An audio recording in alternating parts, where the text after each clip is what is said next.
Takes a lot to complete a pass against Wade, and Dotson was up to that moment. They try to get it to him. One-handed grab, and he walks in. Back-to-back highlight plays from Dotson, and Penn State still showing some fight. Wow.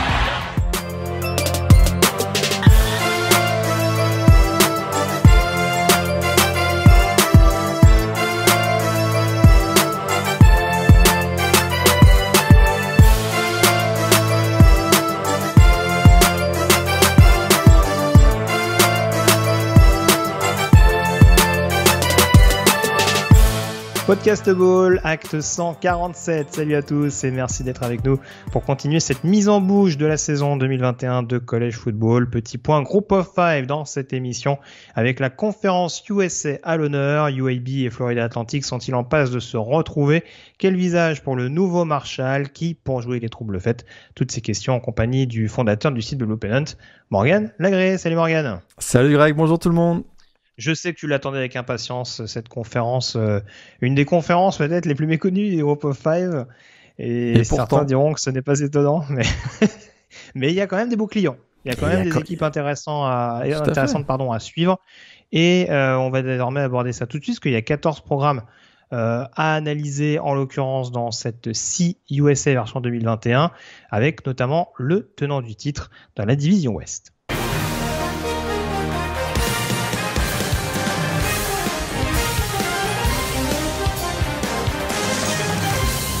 Les UAB Blazers, et pas Brazers, rien à voir. N'allez pas voir sur Internet.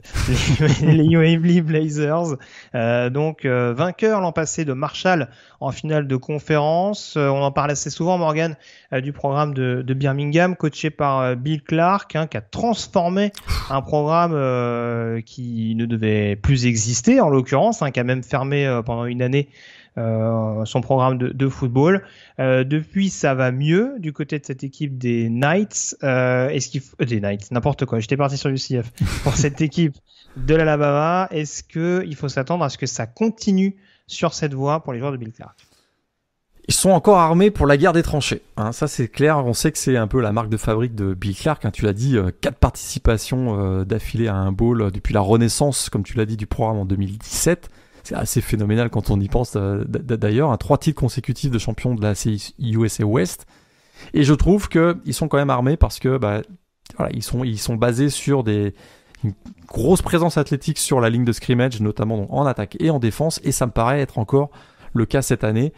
Et ça, c'est la base qui assure que cette équipe va probablement être encore assez dominante. Alors, incertitude au poste quand même de quarterback. On a une bataille à 3 pour le poste de titulaire. Tyler Johnston, le starter l'an dernier, sera de retour, un quarterback double menace, avec une belle précision dans ses passes. Mais voilà, Dylan Hopkins, Bryson Lucero sont également là. Donc, à voir. C'est vrai qu'il y a une grosse interrogation, surtout sur les receveurs. C'est vrai que là, ils sont un peu méconnus. On a vu en toute fin de saison Trey Shropshire qui a été très bon, mais il a fait un gros match, donc on ne sait pas trop. Et on risque surtout de voir celui qui a été une des révélations de l'année dernière, Dwayne McBride, au poste de running back, parce qu'il a été une des révélations, mais en rôle de backup de Spencer Brown, parce que Spencer Brown est passé.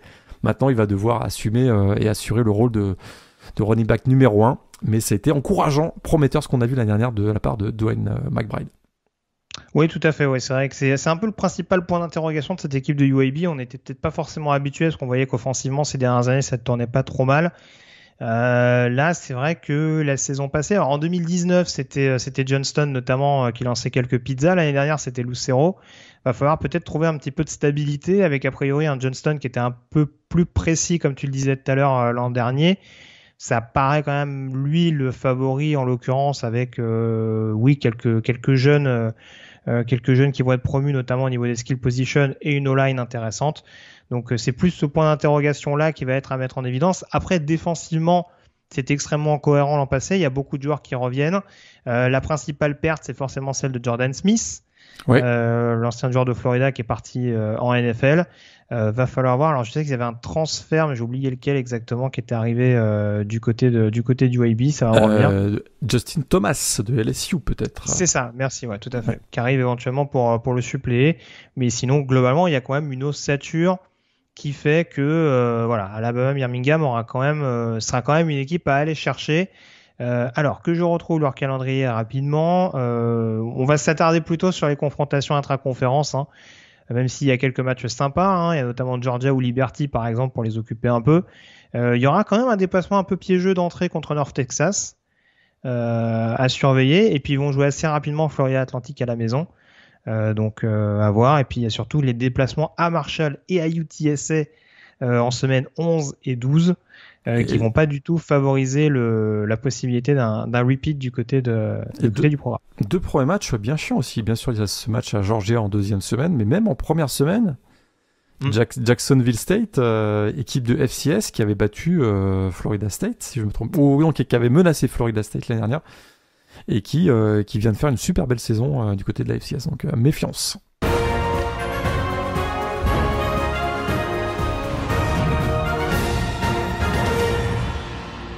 On passe à présent aux 3 principaux outsiders. Je vais te les libeller comme ça d'emblée, Morgan. Alors, on a les UTSA Roadrunners, en l'occurrence.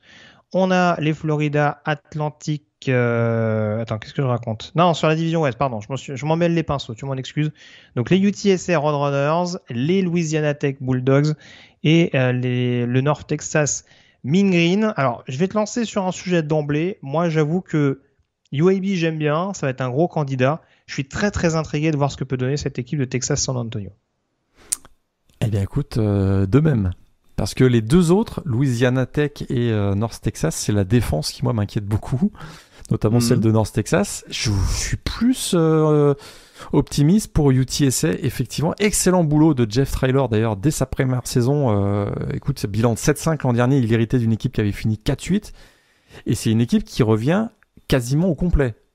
Oui. Puis là, quand on dit quasiment au complet, c'est vraiment quasiment au complet. C'est-à-dire que c'est 23 des 24 titulaires de l'an dernier qui sont de retour. c'est assez impressionnant. Ils finissent, ils sont sur un élan positif et ils ont un running back. On va en parler. Supersonique, Sincere McCormick, 1467 yards au sol l'année dernière, un nouveau record de la fac, et il va évoluer derrière une OL très expérimentée avec, évidemment, donc je l'ai dit tout à l'heure, les 5 titulaires de retour, et j'aime beaucoup Frank Harris, le quarterback double menace, 10 fois titularisé l'année dernière, un beau taux d'efficacité à plus de près de 65%. Il apporte pas mal, comme c'est un quarterback double menace au sol, il est assez omniprésent, on va dire, et la défense plus solide qu'elle n'y paraît, un top 40 national dans de nombreux stats défensifs, et avec un joueur comme Corey Wisdom, notamment au poste de safety, qui est assez intéressant.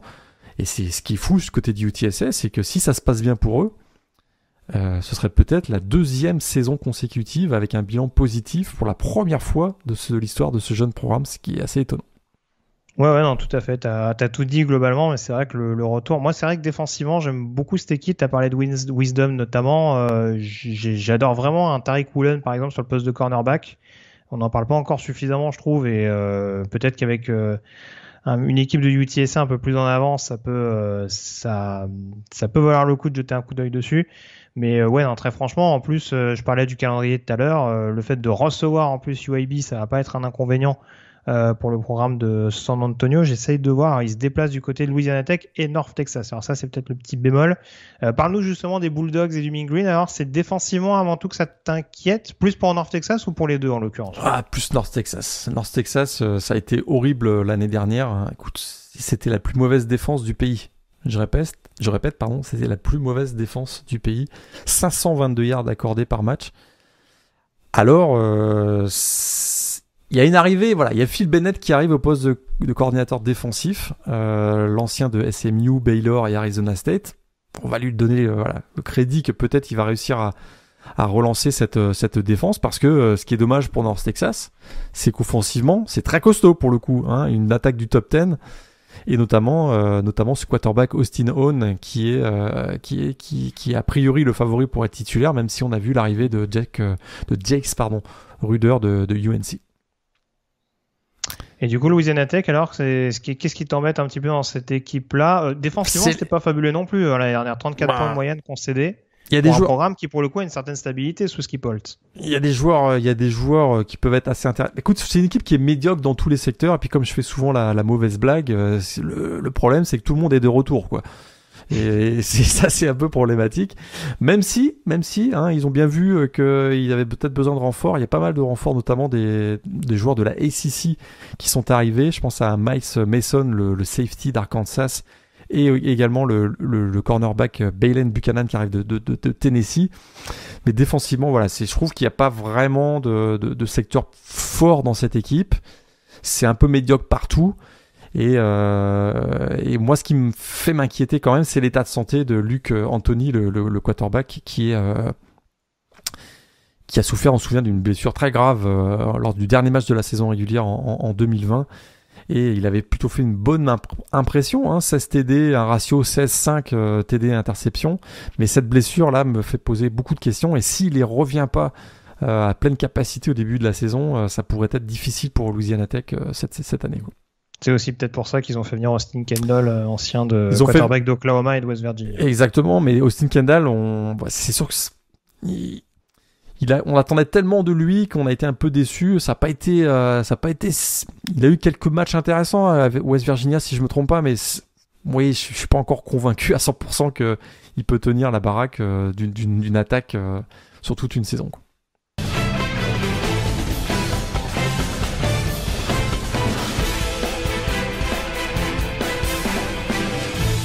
On termine avec les 3 dernières équipes de cette division Ouest avec les Rice Owls, les Southern Miss Golden Eagles et les UTEP Miners. Il y a moult choses à dire. La principale interrogation, c'est sans doute Southern Miss avec son nouvel head coach, Will Hall, ancien coordinateur offensif de Tulane, qui reprend les commandes. Il faudra peut-être pas s'attendre à une grosse transformation tout de suite. Et c'est un programme qui a besoin de stabilité. On se souvient que l'an dernier, 3 head coachs différents. On se souvient que Jay Thompson avait démissionné après le premier match de la saison, une défaite face à South Alabama. Derrière, on a eu 2 coachs par intérim qui se sont succédés, une saison chaotique sur le campus d'Attiesburg, donc on a vraiment besoin de stabilité. Et apparemment, ce qu'on a pu obtenir comme information de l'arrivée de Will Hall, ça a été très bien ressenti par les joueurs notamment, qui ont vu chez lui quelqu'un de très préparé, articulé, très organisé. Donc ça, c'est plutôt positif pour Southern Miss, mais défensivement, on sait que Southern Miss était plutôt historiquement une équipe qui avait l'habitude de faire partie des meilleures défenses du groupe of 5, et ça n'a pas été du tout le cas l'an dernier. Plus de 32 points encaissés par match, et le nouveau coordinateur Austin Armstrong aura justement pour mission de faire de nouveau des Golden Eagles une des meilleures défenses de la conférence dans un premier temps. Il y a un joueur comme Centrel Latam, notamment le linebacker, qui peut être assez intéressant. Et en attaque, on aura le départ, bien sûr, on en avait parlé, on n'en a pas encore parlé, donc du départ de Jack Abraham du côté de Mississippi State. Mais on a l'arrivée de Trey Lowe, a priori, de West Virginia, qui devrait être le favori pour mener l'attaque de Southern Miss. Mais c'est une équipe qui est complètement transformée, en tout cas. Ouais. Il y a un joueur au poste de running back, quoi, qui est intéressant. Bah, c'est ça, ce que j'allais dire. Moi, j'ai l'impression que c'est en attaque, on va beaucoup être dépendant de Frank Gore Jr. Mais c'est vrai qu'il ne faudra peut-être pas s'attendre à des miracles dans le domaine aérien. Ça risque d'être encore un peu juste, effectivement. Du côté de Rice, alors on attend toujours que le programme se développe un petit peu plus sous la coupe de Matt Blomgren. Alors c'est vrai qu'on rigole un petit peu de Rice, c'est clairement pas l'équipe texane la plus mise en avant. Après, il y a eu un titre de conférence USA il n'y a pas si longtemps que ça de mémoire, ça va remonter à quoi, 2013 ? Moi, je dis ça remonte. Ça remonte. 12e défense du pays l'an dernier en termes de points. Bon, c'est sur une échelle de 5 matchs. Mais 12e défense du pays l'an dernier. Gros point d'interrogation en attaque. A priori, Luke McCaffrey, après son petit transit du côté de Louisville, a atterri du côté du Texas. Ouais. Est-ce que tu y crois vraiment, vu ce qu'on en a vu le peu qu'on en a aperçu du côté de Nebraska ? Ça a été, on en avait parlé dans la preview Big Ten. Ça a été pas si mal, mais un peu compliqué quand même. Et bon, c'est sûr que c'est un bel upgrade. Il va rejoindre d'ailleurs Marques Tuiasosopo, qui est le nouveau coordinateur offensif de Rice. Donc ça va être, on va passer dans une attaque peut-être un peu plus classique, un peu plus pro style. Et ça peut être, on sait que Tuiasosopo, c'est une grosse dose d'énergie qui va être ajoutée à cette attaque de Rice. Luke McCaffrey, peut-être celui qui va être celui qui va donner un nouvel élan à ce programme. Une équipe qui effectivement défensivement a été plutôt intéressante. Clairement la meilleure performance défensive des Owls depuis qu'ils ont rejoint la CUSA en 2005. Donc à voir, c'est peut-être. Il y a eu ce match un peu what the fuck à Marshall, dont on se rappelle avec les 5 interceptions de Grant Wells. Tout à fait. Et puis ils avaient quoi ? Ils avaient gagné à Marshall, qui était alors à l'époque invaincu, si je me rappelle bien. Ouais. Ils avaient encaissé 0 points contre Marshall. Tout à fait. Et ce qui est étonnant de cette équipe de Rice, je suis tombé sur une statistique complètement folle. C'est la meilleure équipe, en tout cas c'est l'équipe la moins pénalisée de toute la FBS sur les 2 dernières saisons. Donc grosse discipline. C'est vrai que l'année dernière ils ont joué que 5 matchs, mais peut-être un peu sous-estimé. Un calendrier horrible pour démarrer la saison par contre.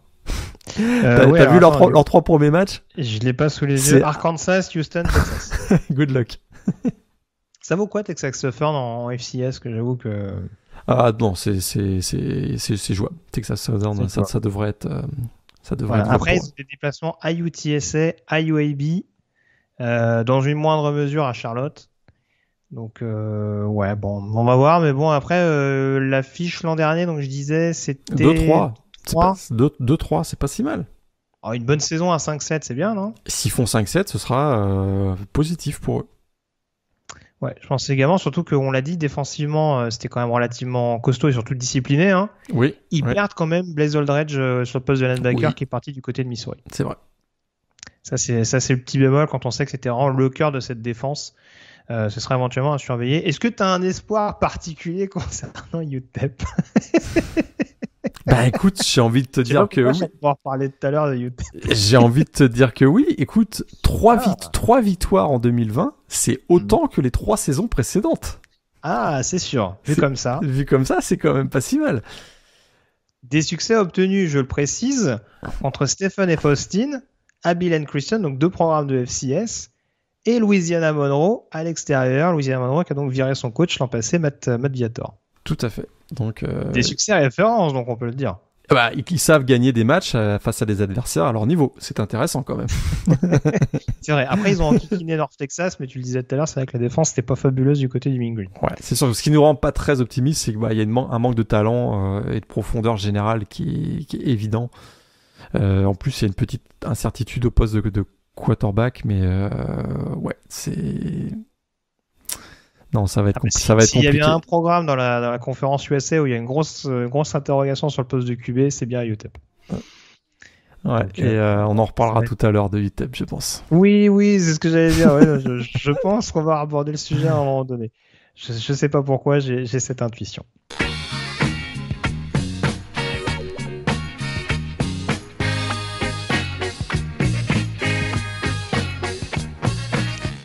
On passe à présent à l'autre division, la division Est, et on commence donc par Marshall, finaliste malheureux l'an passé. Il s'est passé des choses du côté de Marshall avec le départ de l'historique Doc Holliday, remplacé par Charles Huff, ancien coach des running backs du côté d'Alabama. Alors Morgan, défensivement du côté de Marshall l'an dernier, ça tenait la route. Offensivement, il y avait quand même des playmakers, mais ça a été assez irrégulier tout au long de la saison. Ça a été assez... D'ailleurs, je reviens sur ce départ de Doc Holliday, c'est vraiment... il est quand même le coach of the year en titre dans la CUSA, quoi. Et on sait qu'il y avait une sombre histoire de pression faite par le gouverneur de l'État de West Virginia qui sur la direction, sur l'administration de Marshall, parce qu'il voulait placer un de ses amis à la place de Doc Holliday. Ouais, un début de saison où on va dire que l'état d'esprit est un peu c'est nauséabond, exactement. Effectivement, alors ils ont quand même une étoile au poste de quarterback, Grant Wells qui avait été très bon l'année dernière, Freshman of the Year d'ailleurs dans la CUSA, quelques receveurs intéressants, Corey Gamage et Willie Johnson, un bon tight end, Xavier Gaines qui a été régulièrement utilisé, il y avait une bonne connexion entre Wells et Gaines l'année dernière. Il y avait une O-line qui était pas mauvaise, mais là ils ont perdu un gros morceau quand même avec le départ de Kane Madden du côté de Notre-Dame. Donc il faut voir, ça reste le favori dans cette division, mais à voir. En défense, oui, il y a quelques joueurs assez intéressants aussi quand même. Ils ont perdu quelques joueurs majeurs quand même, hein, Davante Beckett, Darius Hodge d'ailleurs qui est parti un petit peu à la surprise générale, le joueur junior. D'ailleurs en attaque, je vais pas rebondir là-dessus, mais c'est quand même presque dommage que Brandon Knox soit parti de manière aussi prématurée, surtout quand on voit le fait qu'il ait été snobé à la draft. Tout à fait. Ça aurait été un joueur d'impact supplémentaire pour permettre à cette équipe de Marshall d'être encore plus dissuasive. Non pas que je diminue l'impact que peuvent avoir des joueurs comme Sheldon Evans ou Knowledge McDaniel, mais bon, on a vu quand même l'impact qu'il arrivait à avoir dans cette équipe l'an passé, près de 900 yards et 9 touchdowns. Donc c'est quand même un petit peu dommage, mais c'est vrai que en défense, il y a des pertes notables. Je parlais de Beckett, de Hodge, il me semble que Derek Pitts également est parti sur le backfield défensif. Jalen McLensap, mais on a vu quand même qu'il y avait, un certain turnover en défense. Ouais. Donc ça peut peut-être permettre également au Thundering Herd de pouvoir rebondir et être de nouveau performant défensivement parlant. Et a priori, un changement de système, d'ailleurs, j'ai lu ça. Ils vont passer en 4-2-5 avec un peu plus de blitz. Donc à suivre, on gardera un œil quand même sur un joueur particulièrement dans le backfield défensif, le frère de Steven Gilmore, qui joue du côté de Marshall. Tout à fait. Et puis ce qu'on attend de voir aussi, bien entendu, alors ça c'est pas pour la saison à venir, mais c'est l'impact de Charles Huff, qui est aussi, je pense, arrivé pour ses capacités de recruteur. Exact. Donc on attendra de voir un petit peu qu'il est capable d'attirer du côté de la Virginie. Le calendrier du côté de Marshall, il est pas non plus démentiel. Ça commence avec un match contre Navy. On ne sait pas trop quoi penser de Navy de ce qu'on a vu les derniers mois. Après, ce sera NC Central, équipe de FCS, East Carolina à la maison. Il y aura quand même un petit déplacement sympa du côté d'Appalachian State. Après, dans les confrontations intra-conférences, ce sera North Texas à l'extérieur. Un petit remake contre UAB quand même à domicile. Et puis ce match, surtout une semaine avant, qu'on attendra de suivre, c'est ce déplacement donc du côté de Florida Atlantic, qui semble à première vue le principal candidat du programme dans l'optique du titre de division.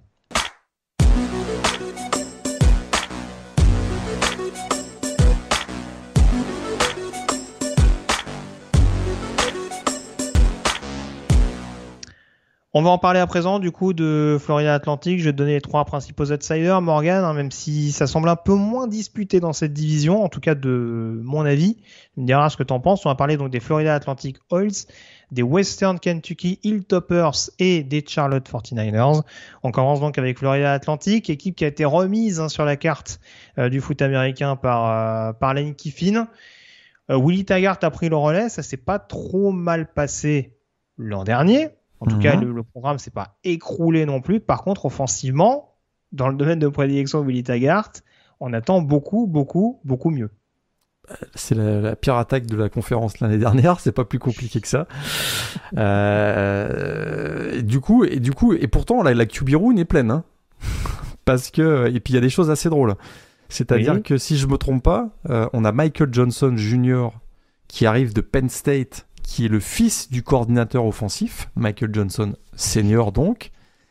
Et si je me trompe pas, il y a Willie Taggart Jr., le fils du head coach. Ça va être assez drôle cette affaire. Et peut-être que va mettre tout le monde d'accord Nkosi Perry qui arrive, si je me trompe pas, de Miami. A priori, c'est le favori. Après, il y a Nick Tronti qui était principalement utilisé l'an dernier, mais qui a pas montré de très très bonnes choses. Il y a Javion Posey également, mais qui est vraiment exclusivement double menace. Ouais. Donc, il risque d'y avoir. Ça risque d'être intéressant ce qui se passe du côté de la gestion des quarterbacks. On peut avoir un beau drama en effet. Ah ouais, si Nkosi Perry, mais ce qu'on ne lui souhaite pas, mais s'imagine s'il se blesse. Les réunions de coach, ça va être assez drôle à mon avis du côté de Florida Atlantic. Par contre, il y a un bon duo de running back pour le coup. Oui. J'ai hâte de voir ce que peut donner la collaboration de James Charles et surtout Malcolm Davidson qu'on a vu avoir de plus en plus d'impact l'an passé.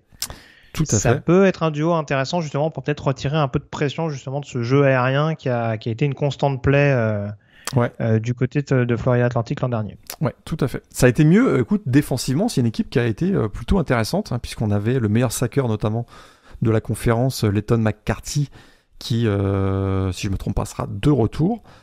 Et puis, il sera pas de retour d'ailleurs. Oui, il sera, non, c'est ça. Non, il va partir. Et pourtant, c'est une défense qui était dans le top 10 national dans beaucoup de statistiques. Donc, c'est plus par la défense que l'année dernière, l'équipe a réussi à avoir son bilan de 5-4. Mais Willie Taggart, là, il faut absolument que ça s'améliore en attaque, parce que c'est effectivement un coach plutôt orienté vers l'attaque. Oui, après, il y a une défense assez dense. En effet, un backfield notamment, il y a des jeunes joueurs assez prometteurs. Je pense à Roman Mungin ou Teja Young notamment. Mais c'est vrai que voilà, faut aussi trouver quelqu'un pour prendre le relais de Leighton McCarthy.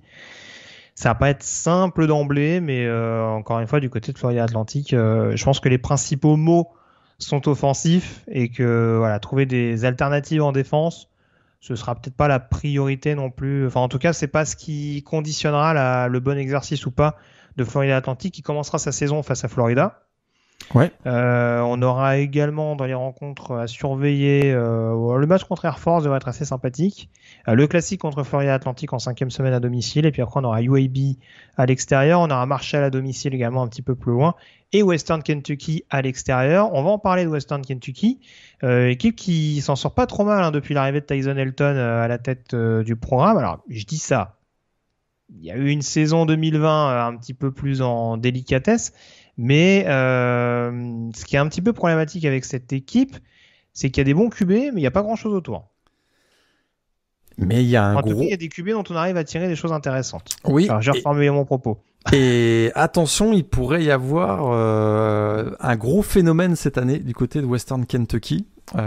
C'est sûr qu'on s'attend à une nette amélioration dans le secteur offensif parce que on est passé à une attaque plus aérienne avec l'arrivée donc de Tyson Elton, et on s'est bien rendu compte qu'on n'avait probablement pas ce dont on avait besoin en interne, et on a été chercher un joueur que je vous demande de regarder, d'aller découvrir si vous connaissez pas, Bailey Zappi, je sais pas si ça se prononce Zappi, qui a littéralement tout détruit dans la FCS l'année dernière. Alors, certes, c'est Houston Baptiste. De Houston Baptiste, ouais. Il avait quand même réussi 567 yards à la passe contre Texas Tech, une équipe FBS.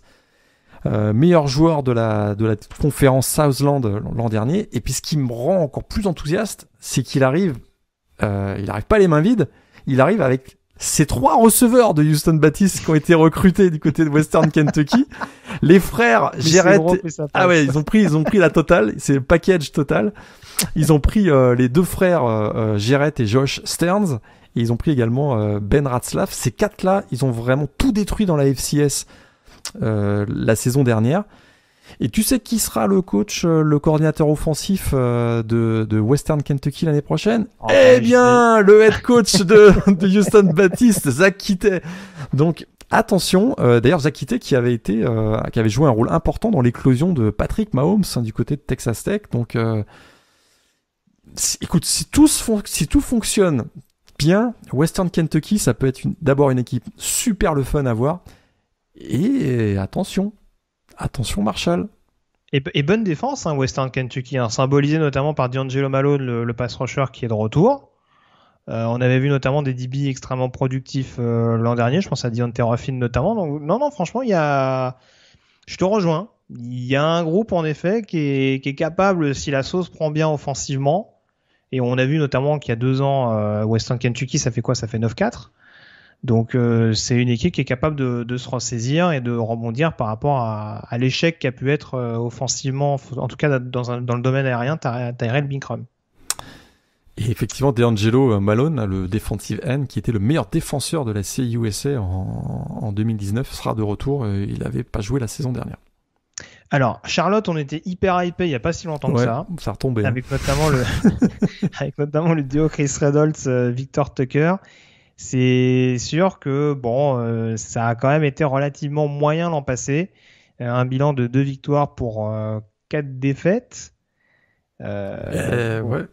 Et d'ailleurs, c'était pas bien fameux, même s'il y a une défaite d'une courte tête face à Florida Atlantic et une bonne première semaine à Appalachian State.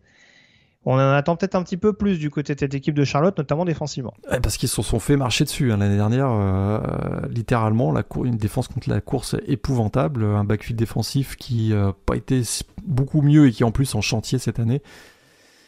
Et même tu parlais de Chris Reynolds, ce quarterback, il semblerait qu'il soit même sous pression après l'arrivée donc de l'ancien 4 étoiles de Texas A&M, James Foster, qui pourrait lui voler le poste de titulaire. Donc, mais c'est vrai qu'on s'attend beaucoup au retour du duo Chris Reynolds, Victor Tucker. L'année dernière, ça a été difficile. Ouais. Et ce qui les arrange pas, c'est qu'au poste de running back, il y a une véritable hécatombe, beaucoup de joueurs qui partent. Et il me semble que le joueur le plus aguerri, c'est le sophomore Calvin Camp. Donc, va falloir éventuellement faire un gros ménage, parce que Calvin Camp l'an dernier, c'est 86 yards pour un touchdown. Hein. Donc, il y a intérêt que le jeu aérien fonctionne, ou en tout cas qu'on trouve des solutions assez vite au niveau de la course. Parce que, voilà, même si ça n'a pas été transcendant l'an dernier, le jeu au sol, voilà, en termes de stabilité, c'est pas bien fameux.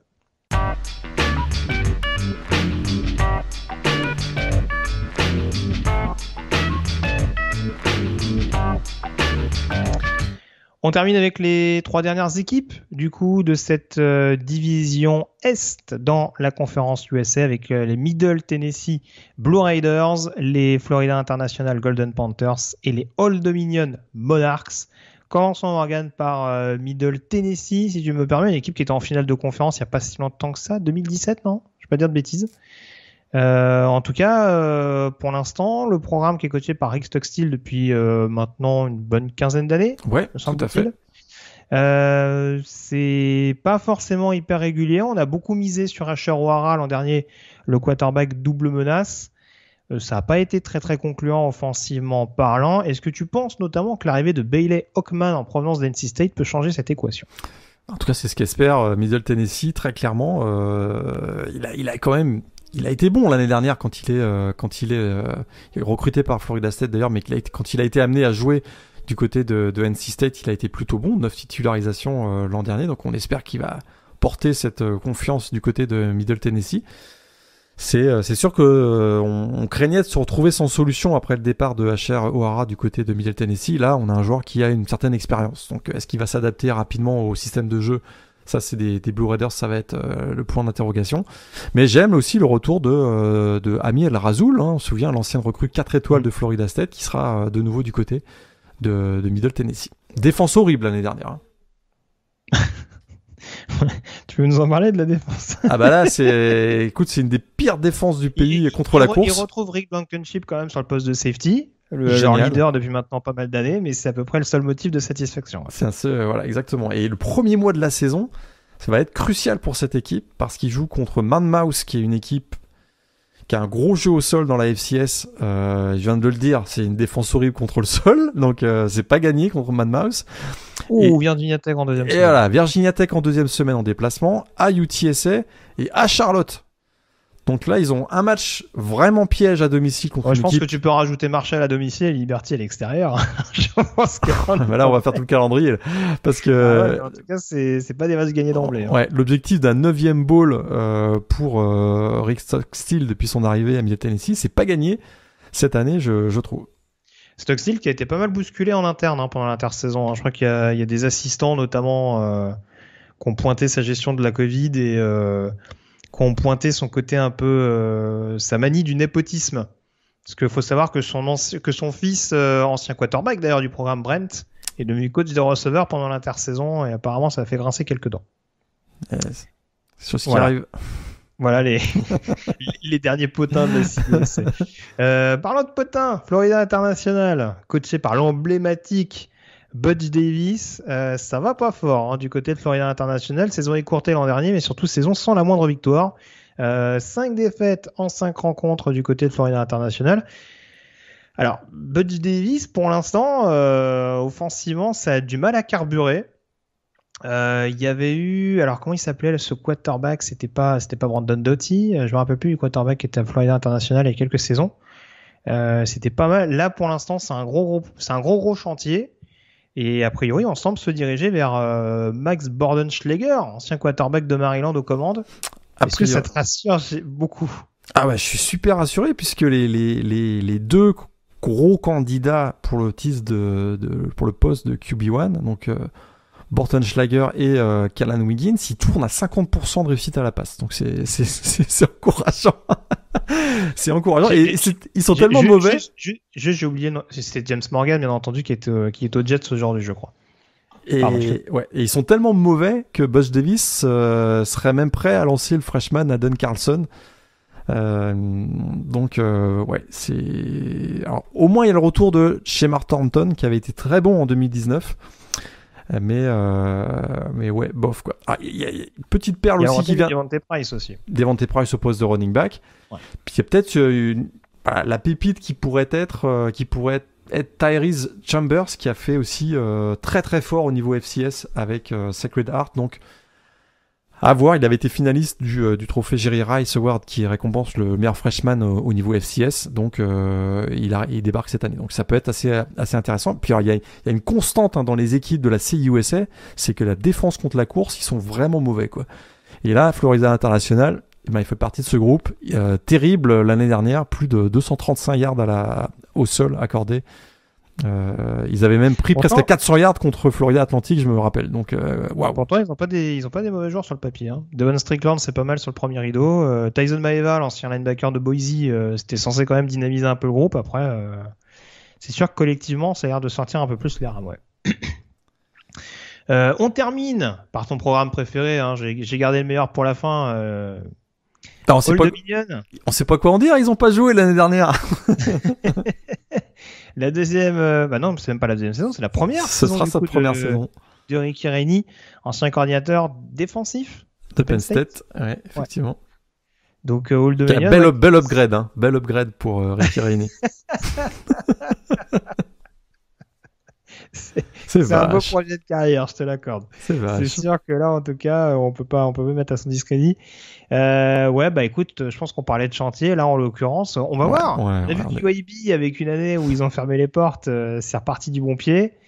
Je suis moins optimiste pour Old Dominion, mais déjà, il faudrait trouver le quarterback. A priori, il y a TJ Mack qui arrive de UCF. Ouais, je pense que ça va être lui. Ça va jouer entre lui et Stone Smart, le senior qui avait joué il y a 2 ans. Mais de manière générale, on a un effectif incroyablement jeune. Hein, c'est plus de 50% de l'effectif, beaucoup plus de 50%, presque 60%, sont des freshmen et des sophomores. Très clairement, on est en mode reconstruction. C'est un grand chantier à ciel ouvert du côté de Old Dominion. Ils n'ont pas joué l'année dernière. Ils sortent d'une saison de 1-11 en 2019. Tout est à reconstruire et on va prendre le temps de le faire. On a apporté un peu d'expérience avec DJ Mack, qui, si je me rappelle, il y a quelques années, avait joué la finale de la conférence américaine face à Memphis. Il avait été... Est-ce que c'est pas lui qui avait succédé à... c'était pas Dylan Gabriel en finale quand il jouait à UCF non, pas Milton. C'était Mackenzie Milton, effectivement. Je pense que c'est lui qui avait succédé à Mackenzie Milton. Donc il a un peu d'expérience. Voilà, on va jouer sur cette carte-là pour aider les jeunes à grandir. Mais de manière générale, faut pas espérer grand-chose de le Dominion cette année. Eux qui avaient battu Virginia Tech, on s'en souvient, il y a quelques années. Oui. Je serais très surpris de les voir réussir une surprise cette saison. Déjà. Alors attends, j'essaie juste de retrouver rapidement. Moi aussi, je remets la main sur leur calendrier. J'avais noté que c'était pas évident en plus. C'est ça. Il démarre à Wake Forest. Hampton, à domicile, ça passe. Ouais, ça passe. Mais il y a Liberty derrière. C'est costaud aussi, donc. Il joue UTEP à l'extérieur, va savoir. Non, ouais, déjà, non mais autant, blague à part, je pense qu'au moins un succès cette saison. Alors bilan d'il y a 2 ans, quoi. Au moins repartir sur les mêmes bases pour faire un petit peu le bilan global et savoir un petit peu sur qui tu peux compter, quoi. C'est plus l'impression générale qui va être importante que la fiche finale, quoi. Ils veulent vraiment voir tout le monde progresser individuellement et collectivement. Si ça se concrétise par des victoires, tant mieux, mais ce sera pas le point le plus important pour Ricky Rain qui finalement va coacher pour sa première saison, même si ça fait 2 ans qu'il est là.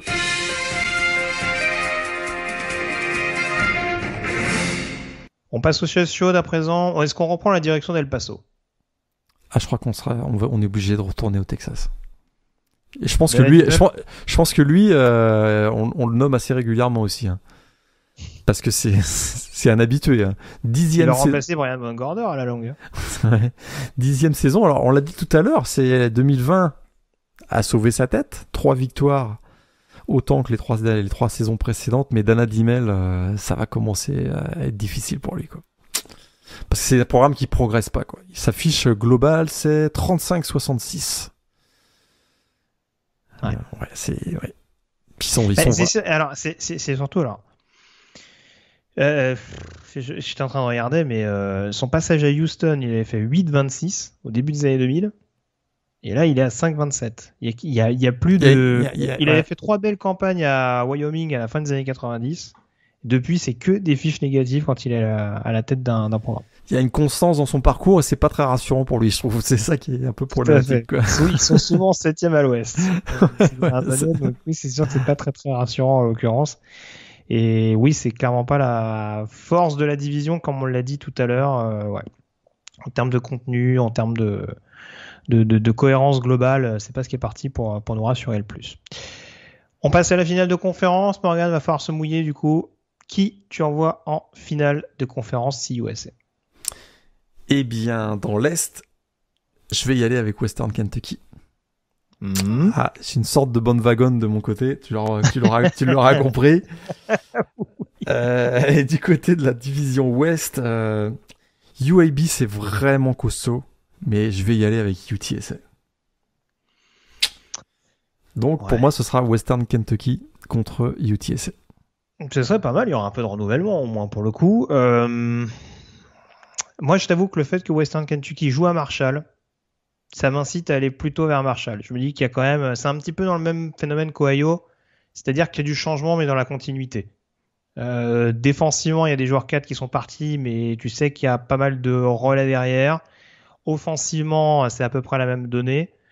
Donc j'ai du mal à voir Western Kentucky potentiellement les bousculer dès cette saison-là, même si je te crois totalement et je suis extrêmement hypé à l'idée de voir Zippy et du coup toute la fratrie de Baptiste va arriver en CUSA. Mais voilà, je suis plutôt allé sur Marshall, et concernant ce que je disais tout à l'heure, je te rejoins en mettant plutôt UTSA vainqueur à l'ouest pour cette finale entre Marshall et UTSA. Ton vainqueur, Roadrunners ou Hilltoppers? Sincere McCormick, c'est quand même un phénomène. Et je suis dans le bon wagon de Western Kentucky, mais je vais y aller avec UTSA. Petite surprise donc. Bah écoute, j'y vais avec UTSA également, vainqueur contre Marshall pour remporter cette conférence CUSA. Donc voilà, unanimité globale concernant cette conférence qui reste malgré tout assez ouverte. Tout à fait. Et UTSA, c'est un jeune programme. S'ils sont champions de conférence, là, c'est un événement dans la conférence CUSA. Moi, plus rien ne m'étonne avec UAB. Moi, maintenant, c'est vrai. Ils ont donné le ton. Voilà, il suffit que tout se goupille pas trop mal. Mais voilà, on n'est pas à l'abri du retour de bâton. Je me suis pas trop exprimé sur les QB, mais moi, ça reste ma principale zone d'ombre. Mais en l'occurrence, il y a quand même un groupe qui progresse et qui a montré de très bonnes choses l'an dernier, qui s'est un petit peu pris les pieds dans le tapis en fin d'exercice. Mais voilà, les fondations sont là. Et tu sais quoi, juste pour finir peut-être sur la CUSA, je regardais un peu les prospects NFL potentiels. Il y a quand même des gros candidats, je trouve. Un Xavier Gaines au poste de Titan, à Marshall notamment. DeAngelo Malone, on en parlait tout à l'heure, le defensive end. On en a pas parlé, je crois, mais Jarin Pierce, le receveur de Middle Tennessee. Il y a Steven Gilmore, on en a parlé, donc le cornerback de Marshall.